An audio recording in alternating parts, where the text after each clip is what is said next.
Assalamualaikum warahmatullahi wabarakatuh.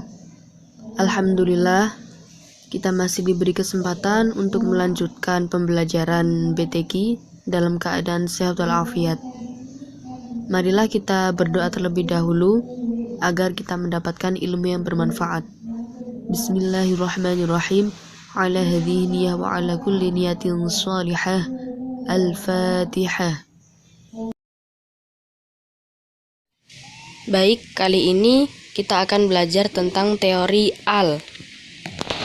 Kalau kemarin anak-anak masih ada yang bingung ketika ada bunyi wadduha atau bunyi 'allamal insana al-insana. Nah, itu ketika ada al, nulisnya gimana ya, disambung atau tidak? Nah, untuk sekarang kita akan membahas tentang al.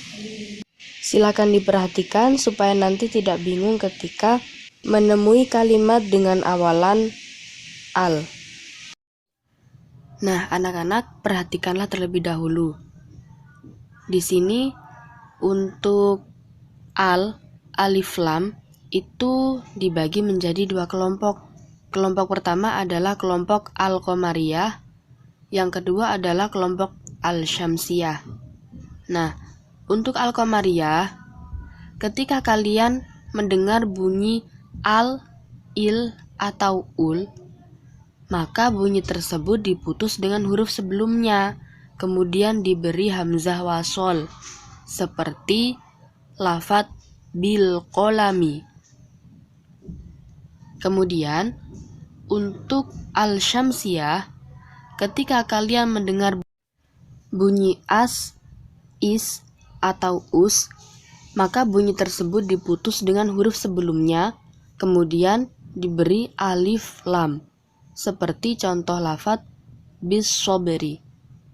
Nah, supaya kalian gak tambah bingung gimana caranya untuk memutus huruf sebelumnya, kemudian diberi hamzah wasol atau diberi alif lam, perhatikan contoh berikut ini. Dengarkan suara saya, kemudian tulislah sesuai dengan apa yang kalian dengar. Bil qolami. Sekali lagi, bil qolami. Nah, silahkan kalian tulis lafaz tersebut. Oke, tentu di antara kalian ada yang menulis lafaz bil qolami seperti ini.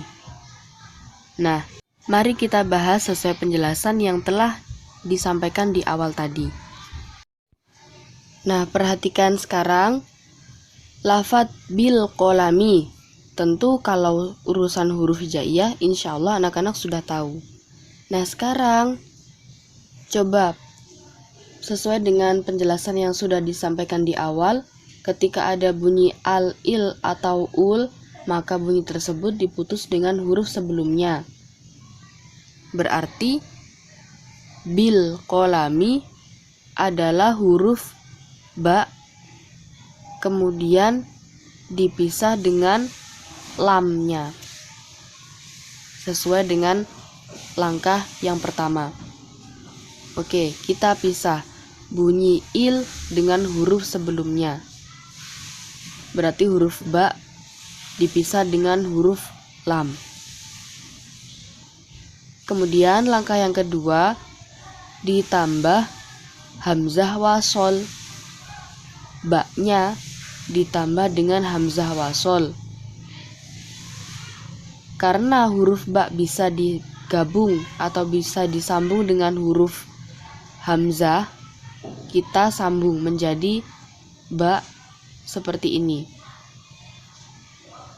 Selanjutnya, kita tulis secara lengkap lafadz bil qolami. Nah, tulisan yang betul adalah seperti ini. Selanjutnya, lafadz yang kedua, contoh dari al-syamsiyah. Dengarkan apa yang saya baca. Bis soberi. Sekali lagi, bis soberi. Nah, pasti di antara kalian ada yang menulis lafadz bis soberi seperti ini.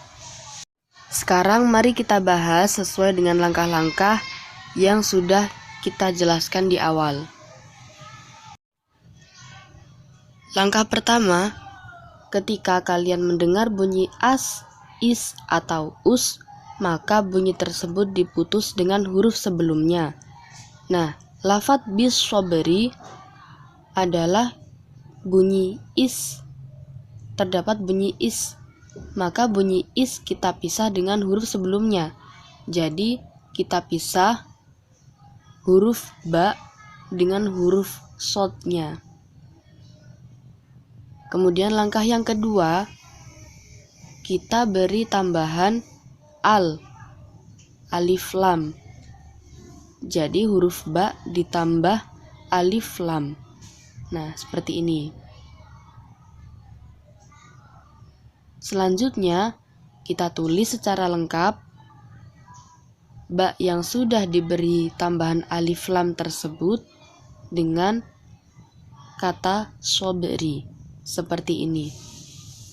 Nah, sudah betul. Inilah tulisan yang betul dari lafadz bis sobri. Oke, supaya kalian cepat bisa dan tidak bingung, cobalah berlatih dengan 3 lafadz yang akan saya bacakan setelah ini. Dan insya Allah akan kita bahas pada pertemuan selanjutnya. Dengarlah dan tulislah apa yang saya baca. Kalimat pertama, wan najmi. Sekali lagi, wan najmi. Kalimat kedua, bil haqqi. Bil haqqi.